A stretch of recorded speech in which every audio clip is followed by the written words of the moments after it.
Welcome to my channel Sudipta Malaka Blogs.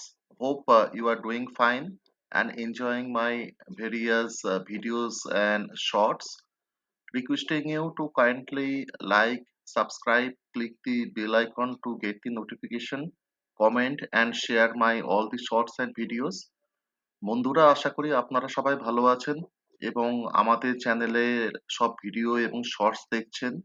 আপনাদের অনুরোধ করব যে আমাদের চ্যানেলটিকে আপনারা লাইক করুন, সাবস্ক্রাইব করুন, বেল আইকনটি প্রেস করুন সব নোটিফিকেশন পাওয়ার জন্য। Thank you so much for your time. Jagaddhatri Devi, जो देवी दुर्गा का एक और रूप मानी जाती है, का पूजन बंगाली माह कार्तिक के शुक्ल नवमी तिथि पर होता है। देवी जगतधात्री, जो धरती को संभाले हुए हैं, का स्वरूप देवी दुर्गा के उग्र रूप की तुलना में शांत और सौम्य होता है। वे अपने वाहन सिंह पर विराजमान होती हैं, जो करिंद्रासुर महागज का प्रतिनिधित्व करते हुए हाथी पर खड़ा होता है। पश्चिम बंगाल के हुगली नदी के किनारे चंद्रनगर नामक स्थान, जो एक समय फ्रांसीसी कॉलोनी थी, में देवी जगतधात्री के अनोखे त्योहार का आयोजन होता है। यहाँ देवी की मूर्तियां 18वीं शताब्दी के मध्य से लगभग 30 फीट ऊंचाई तक की बनाई जाती हैं। बंगाल में देवी दुर्गा की पूजा वर्ष में 3 बार होती है। पहले बसंती पूजा चैत्र मास, दूसरी शारदीय दुर्गा पूजा शरद ऋतु और तीसरी जगतधात्री पूजा कार्तिक मास में। जगतधात्री का अर्थ है संसार की रक्षक, और यह देवी दुर्गा का ही एक रूप है, जो असुरों या दुष्ट शक्तियों के आधिपत्य से मानव जाति की रक्षा के लिए आती है। इस त्योहार की विशेष बात यह है कि देवी के श्रृंगार और चित्रकारी की पारंपरिक शैली वर्षों से बिना बदलाव के जारी है, जिसमें शोला पीठ और डाकर साज का उपयोग होता है। इस दौरान कारीगरों ने यांत्रिक और विद्युत इंजीनियरिंग के संयोजन से रोशनी की सजावट भी बनाई है। यह त्योहार 4 दिनों तक चलता है और महान शोभा यात्रा के साथ इसका समापन होता है, जिसने वैश्विक स्तर पर इसकी महिमा फैलाने में मदद की है। चंद्रनगर और आसपास के क्षेत्रों में जगतधात्री पूजा की तैयारी दुर्गोत्सव के बाद से ही शुरू हो जाती है। प्रतिवर्ष विजयादशमी के दिन देवी के स्थायी लकड़ी के ढांचे काठामो पूजो की पूजा की जाती है, जो जगतधात्री पूजा का आधिकारिक शुभारंभ होता है।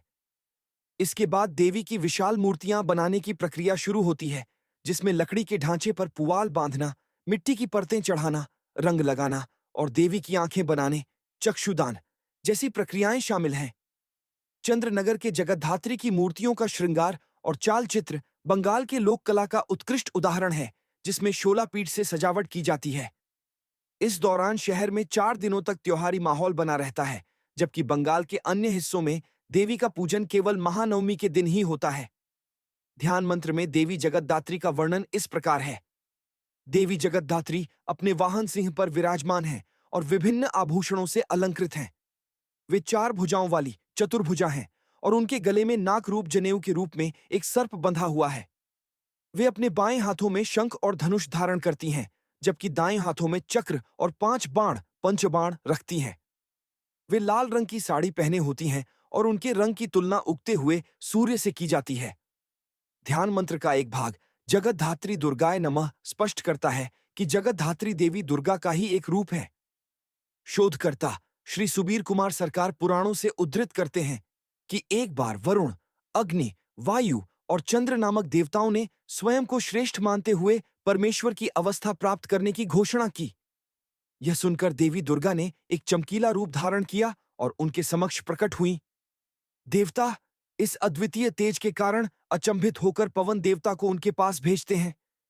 देवी ने पवन देवता के सामने एक मुट्ठी घास लगाई और उनसे इसे उखाड़ने को कहा। पवन देवता ने कोशिश की, लेकिन वे घास को उखाड़ने में असफल रहे। इसके बाद अग्नि देवता ने उसे जलाने का प्रयास किया, लेकिन असफल रहे। अन्य देवताओं ने भी प्रयास किया, लेकिन असफल रहे। तब उन्होंने देवी का सम्मान किया और उन्हें श्रेष्ठ मानकर पूजा करने लगे, और इसी तरह देवी को जगतधात्री के रूप में जाना गया। जगतधात्री देवी का स्वरूप शांत और सौम्य है। वे अपने वाहन सिंह पर विराजमान हैं, जो कृंद्रासुर का प्रतीक हाथी के ऊपर खड़ा है। चंडी के अनुसार महिषासुर ने देवी दुर्गा से लड़ते हुए कई रूप धारण किए।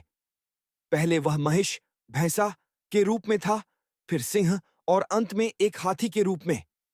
सिंह रूप में देवी ने उसे पराजित किया, फिर मानव रूप में उसे हराया और अंत में हाथी रूप में उसका संहार किया। 19वीं सदी के संत श्री रामकृष्ण परमहंस के अनुसार जगतधात्री का अर्थ है जो संपूर्ण धरती को संभाले हुए है। वे कहते हैं कि यदि देवी ऐसा न करें तो पूरी पृथ्वी बिखर जाएगी। उन्होंने हाथी को मानव मन के रूप में देखा और कहा कि देवी जगतधात्री उन लोगों के हृदय में निवास करती हैं जो अपने मन को नियंत्रित कर पाते हैं। सिंहवाहिनी देवी जगतधात्री का सिंहमन रूपी हाथी को नियंत्रित करता है। इसी संदर्भ में श्री रामकृष्ण परमहंस की पत्नी और आध्यात्मिक सहचरी मां शारदा देवी भी अपने पैतृक गांव जयरामबती बांकुड़ा में देवी जगतधात्री की पूजा में विशेष रुचि रखती थीं।